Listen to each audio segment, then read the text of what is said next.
முதலாவது இந்த இரண்டாவது அம்சத்தில் மிக முதலாவது என்னன்னு சொன்னால், எல்லாரிடத்துல ஒரு கேள்வி இருக்கிறது. அந்த கேள்வி எதை பற்றிய கேள்வி தெரியுமா? 10 வருஷமா ட்ரை பண்ணி எதையெல்லாம் மாத்த இயலாம போச்சோ அதை பத்தி உள்ள கேள்வி.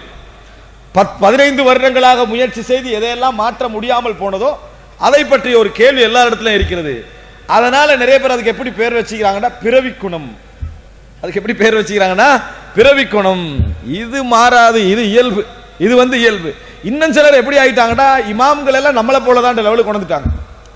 ஏண்டா நம்ம திருந்தலையா, எல்லாரையும் கெட்டவனாக்கிறத நம்மளை சமனாக்குறதுக்குள்ள ஒரே வழி. எப்படி நம்மளால திருந்த முடியாதுன்னா என்ன செய்யணும்? நம்ம உயர்ந்த இடத்துல வேற இருக்கிறோம், அந்தஸ்தான இடத்துல இருக்கிறோம், அல்லது தவா களத்தோடு சம்பந்தப்பட்டிருக்கிறோம், அல்லது தவால நம்ம அதாவது நேரடியாகவாவது சம்பந்தப்பட்டிருக்கிறோம் அப்படின்னு வைங்க. நம்மளால 15 வருட முயற்சி எடுக்கிறோம், சரி வரவில்லை. இப்ப நான் கெட்டவன் என்பதை விட நான் திருந்தி விட்ட இடத்துக்கு நல்ல வழி என்ன தெரியுமா? உலகத்துல எல்லாரையும் கெட்டவன் ஆக்கிட்டான் வைங்களே, எல்லா மனிதர்களுடைய இயல்பு. இது மனிதர்களுடைய இயல்பு ஆகிட்டா நான் கொஞ்சம் சந்தோஷப்படலாம். இது ஒரு மனிதனுடைய ஒரு உச்சகட்டு மோசமான ஒரு குணம். அப்படி வரும், அப்படி என்ன செய்யும்? வரும். இந்த இயல்பு இருக்கிறதே எதனால வருது தெரியுமா? தோல்வி, ஷைத்தானுடைய அந்த போராட்டத்துக்கு முன்னால ஏற்படக்கூடிய தோல்வியின் காரணமாக இது வரும். எல்லோருக்கும் என்ன செய்யும்? இந்த மாதிரியான சிந்தனை போக்குகள் வரும். மனிதனால் அந்த மாதிரியான மனநிலைகள் வருவது நியாயமா? உண்மையிலே மாற்றவே முடியாத குணங்கள் அப்படி என்ற குணங்கள் இருக்கின்றனவா இந்த உலகத்தில்? அல்லாஹு தாலா ஒருவனுக்கு எழுதிட்டான்னா அது மாற்ற முடியாது, அதுல சந்தேகம் கிடையாது. ஆனால் இறைவன் மாற்ற முடியாத என்ற குணங்களை பதிந்து வைத்திருக்கிறானா அப்படி என்று கேட்டால் அன்புள்ள சகோதரர்களே இல்லை, அப்படி கிடையாது. எப்படி நம்ம புரிந்து கொள்ள வேண்டும்? எதெல்லாம் நீங்க பிறவி குணம் என்று சொல்கிறீர்களோ, எதெல்லாம் உடைய இயல்பு என்று சொல்கிறீர்களோ, இது இனி மாறாது அப்படி என்று மார்க்கத்துக்கு முரணான விஷயங்கள் என்னென்ன இயல்புகள் இருக்கின்றனவோ எல்லாவற்றையும் மாற்ற முடியும் என்பதுதான் இஸ்லாம் எங்களுக்கு சொல்லக்கூடிய செய்தி. எல்லாவற்றையும் மாற்ற முடியும் என்பதுதான் இஸ்லாம் எங்களுக்கு சொல்லக்கூடிய செய்தி என்பதை புரிந்து கொள்ள வேண்டும் அன்புள்ள சகோதரர்களே. ஆனால் இதுல 2 விஷயங்கள், மாற்றம் என்பதுல 2 விஷயங்கள் எங்களுக்கு மிக முக்கியமாக தேவை. ஒன்று, எமது அளவுக்கு மிஞ்சிய போராட்டம் அதுக்கு தேவை. மிதமிஞ்சிய ஒரு போராட்டம் எமக்கு தேவை, தொடர்ச்சியான ஒரு போராட்டம் தேவை. இன்னொன்று, அதை யார் உங்களிடத்திலே உணர்ந்து தட்டிக்களி அதை திருத்தணும் என்று நினைக்கிறாரோ அவருக்கு நல்ல ஒரு அறிவு தேவை. அவர் நல்ல ஒரு பண்பட்ட திறந்த ஒரு சிறந்த ஒரு மனிதராக அவர் என்ன செய்ய வேண்டும்? இருக்க வேண்டும். இந்த 2 இணைஞ்சது வைங்க, உலகத்துல நம்ம பிறவி குணம், மோசமான குணம், இவர் மோசமான இயல்பு இப்படி சொல்றோமே, இதை நிச்சயமாக மாற்ற முடியும். இதை நிச்சயமாக மாற்ற முடியும். 2 விஷயங்கள். ஒன்று என்ன தெரியுமா? எம்மிடத்திலே சாதாரண விஷயங்களுக்கு எடுக்கிற முயற்சி போன்ற முயற்சி அல்ல. எப்படி முயற்சி எடுக்கணும்? ஆழ்ந்த முயற்சி, மிகப்பெரிய ஒரு போராட்டம் அதற்காக வேண்டி கொடுக்க வேண்டும். ஒன்று. இரண்டாவது, உங்களை சுட்டி காட்டுறாரு ஒருவர், திருத்தணும் நினைக்கிறாரே, அவர்கிட்ட மிகப்பெரிய இது பற்றிய அறிவும் பொறுமையும் நல்ல வழிகாட்டலும் இருக்க வேண்டும். அதனால அல்லாஹ் தஆலா ரசூல் ஸல்லல்லாஹு அலைஹி வஸல்லம் அவர்களை எப்படி பாராட்டுகிறான்? யுஅல்லிமுஹுமுல் கிதாப வல் ஹிக்மத வ யுஸக்கீஹிம் வ யுஸக்கீஹிம், அவர்களை தஸ்கியா செய்வார். இந்த நபி என்ன செய்வாரு? அவர்களை தஸ்கியா செய்வார். அது என்ன? அப்படிப்பட்ட ஒரு முஅல்லிமாக முஸக்கியாக ரசூலுல்லாஹி ஸல்லல்லாஹு அலைஹி வஸல்லம் இருந்தார்கள். படித்து கொடுக்கிற வேலையை மட்டும் ரசூலுல்லாஹ் செய்யல, இன்னொன்று செய்தார்கள். என்ன? அவர்களை உணர்ந்து தக்க தருணத்தில் அவர்களை பண்படுத்தக்கூடிய அந்த பண்பு ரசூலுல்லாஹ் என்ன செய்தது? இருந்தது. ஒரு அதாவது திறமையான ஆசிரியராக இருந்து, ஆனால் அதை என்ன அடிப்படையில் இவர் இந்த பலகீனத்தில் ஈடுபடுகிறார் என்பதை புரியாதவராக இருந்தார் வைங்களே, கெடுத்துட்டுவார். பாருங்கள் அன்புள்ள சகோதரர்களே, கேட்ட செய்தியாக நீங்கள் இருக்கலாம். மிஸ்வர் இப்னு மஹ்ரமா ரலியல்லாஹு அன்ஹுமா, மிஸ்வர் இப்னு மஹ்ரமா ரலியல்லாஹு அன்ஹுமா இருவரும் பிரபல்யமான நபி தோழர்கள், மகனும் தான் தந்தையும் தான். இந்த மிஸ்வர் இப்னு மஹ்ரமா உடைய தந்தை மஹ்ரமா இருக்கிறாரே ரலியல்லாஹு அன்ஹு, அவர் கொஞ்சம் கடினமான போக்குடையவர், கடினமான போக்குடையவர், கடினமாக பேசக்கூடிய இயல்புடையவர். இவர்கிட்ட அந்த இயல்பு இருக்கிறது. ஆனா ரசூலுல்லாஹி ஸல்லல்லாஹு அலைஹி வஸல்லம் தோழர் என்பதனால கடினத்துக்கு கடினம் அங்க ஈக்குவலா என்ன செய்யாது? வராது. ரசூல் ஸல்லல்லாஹு அலைஹி வஸல்லம் சிறந்த ஒரு தர்பியா கொடுக்கக்கூடிய ஒரு அதாவது அறிவுள்ளவர். அதனால ரசூல் ஸல்லல்லாஹு அலைஹி வஸல்லம் பொதுவாக என்ன செய்யும்? நீங்க கடினமா நடந்தீங்க, மக்கள் எப்படி நடப்பாங்க? கடினமா தான் நடப்பாங்க. நீங்க சிரிச்சிட்டு நடங்க, உங்களோட முக்கியமான விஷயத்துல சிரிச்சிடுவாங்க. நீங்க நல்லா சிரிச்சுட்டு நடந்தீங்களே, உங்களோட இம்பார்ட்டன்டான விஷயங்களை அவங்க சிரிச்சுக்கிட்டு என்ன செய்வாங்க? இருப்பாங்க. ஏன்? நீங்க நடந்த மாதிரி. நீங்க எப்படி நடக்கிறீங்களோ அப்படித்தான். நீங்க கோபமா நடத்தா உங்களை கண்டாலும் என்னன்னு கேட்டா என்னன்னு தான் செய்வாங்க? திருப்பி கேட்பாங்க. இது மனிதனுடைய இயல்பு. ஆனா ரசூலுல்லாஹி ஸல்லல்லாஹு அலைஹி வஸல்லம் அவர்கள் குணங்கள் விஷயங்கள் பாவங்கள் விஷயங்களை அணுகுகிற நேரத்தில் அவன் கடினமாக இருந்த ரசூலுல்லாஹ் என்ன செய்வாங்க? சாஃப்டான ஒரு குணத்தை ரசூலுல்லாஹ் கையாளுவாங்க. பலவிதமான இடத்துல ரசூலுல்லாஹ் அப்படி நடந்திருக்கிறார்கள்.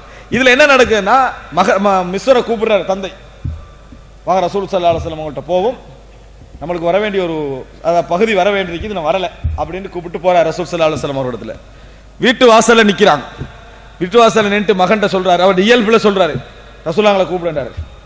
ரசூல் ஸல்லல்லாஹு அலைஹி வஸல்லம் அவர்களை நாதி ரசூல் ஸல்லல்லாஹு அலைஹி வஸல்லம் ரசூலுல்லாஹி ஸல்லல்லாஹு அலைஹி வஸல்லம் ரசூலுல்லாஹ் வெளியே வர சொல்லுங்கன்றாரு. அந்த சிஸ்டம் என்ன செஞ்சது, நல்ல ஒரு முறையில் இருக்கல. மகனுக்கு கோபம் வந்துட்டு, அவருடைய மகன், ஆனா அவருக்கு கோபம் வருது. உங்களுக்காக வேண்டி ரசூலுல்லாஹி ஸல்லல்லாஹு அலைஹி வஸல்லம் நான் வெளியே வர சொல்றதா ஒரு நாள் நடக்காதுன்றாரு. உங்களுக்காக வேண்டி நான் ரசூல் ஸல்லல்லாஹு அலைஹி வஸல்லம் ஒரு நாள் கூப்பிட மாட்டேன்ட்டாரு. அதுக்கு மிஸ்வர் இப்னு மஹரமாவுடைய தந்தை சொன்ன பதில் என்ன தெரியுமா? அதான் அழகான பதில். நாதிஹி, கூப்பிடுங்க, இன்னஹு லைஸ பிஜப்பார், அவர் பெருமை பிடித்தவர் அல்ல, அவர் பெருமை பிடித்தவர் அல்ல, கூப்பிடுங்க, அவர் வருவார். நாங்க சுப்ஹானல்லாஹ், எப்படி விளங்கி வச்சுக்க, இவர் கடினமான சிந்தனை போக்குடையவர், கடினமான பேச்சுடையவர். ஆனா பதில் எப்படி சொல்றாரு? நாதிஹி இன்னஹு லைஸ பிஜப்பார், அவர் பெருமை பிடித்தவர் அல்ல. அப்படின்னா என்ன, தன்னட்ட உள்ள கடினத்தன்மை அவருக்கு தெரியுது. ஆனால் கடினமாக நடக்கக்கூடிய ஒவ்வொரு இடங்களிலும் ரசூலுல்லாஹி ஸல்லல்லாஹு அலைஹி வஸல்லம் என்னோடு எப்படி நடந்தார்கள் என்பது அவருக்கு தெரிகிறது. அதெல்லாம் அவர் விளங்கி வச்சுக்கிறார். எப்படி விளங்கி வச்சுக்கிறாரு? எனக்கு மிகவும் கருணை உள்ளவர் ரசூலுல்லாஹி ஸல்லல்லாஹு அலைஹி வஸல்லம் அவர்கள் தான். அதனால தான் சகோதரர்களே, நபித்தோழர்கள் அவ்வளவு அன்பும் நேசமும் பாசமும் வச்சிருந்தாங்க. ஏன் தெரியுமா? அது காண முடியும், நிறைய காண, எல்லா மனிதர்களுக்கும் அது முடியாது, எல்லா மனிதர்களுக்கும் அது எல்லா நேரத்திலும் கூட முடியாது. அப்படியான ஒரு இயல்பான ஒரு தன்மை. ஆனா ரசூல் ஸல்லல்லாஹு அலைஹி வஸல்லம் அவர்கள் இப்ப அழைத்த உடனே எப்படி வெளியே வந்தாங்க தெரியுமா? இவருக்கு என்ன கொடுக்கணுமோ அதை கையில் எடுத்துட்டாங்க ரசூலுல்லாஹ். எடுத்துட்டே வெளியே வராங்க. இந்த இருக்குது உங்களுக்கு நான் ரெடி பண்ணிட்டேன்ட்டாரு. வெளியே வரக்குள்ள அப்படித்தான் வந்தாரு. வெளியே வர நேரத்தில் என்ன விஷயம், இப்படி கூப்பிடலாம் அப்படியெல்லாம் என்ன செய்யல, கொண்டு வந்து கொடுத்தார். அல்லாஹு தாலாவே ரசூலுல்லாஹி ஸல்லல்லாஹு அலைஹி வஸல்லம் அவர்களை எப்படி குர்ஆன்ல சொல்றானா, இன்னதாலிக்கும் கான யுதின் நபி ஃபயஸ்தஹி மின்கும், அது இன்னதாலிக்கும் கான யுதின் நபி, நீங்க அவங்களோட வீட்டுக்கு போயிட்டு சாப்பாடு அடிச்சுட்டு பல மணி நேரம் இருந்து பேசிக்கிட்டீங்களே, அது அவருக்கு மிச்சம் டிஸ்டர்பாக இருக்குது. யாருக்கு? ரசூலுல்லாஹி ஸல்லல்லாஹு அலைஹி வஸல்லம் அவர்களுக்கு மிகவும் இடைஞ்சலாக இருக்கிறது. வெட்கப்படுகிறார், உங்களிடத்திலே சொல்வதற்கு வெட்கப்படுகிறார். அல்லாஹு தஆலா உண்மையை சொல்வதற்கு வெட்கப்பட மாட்டான்.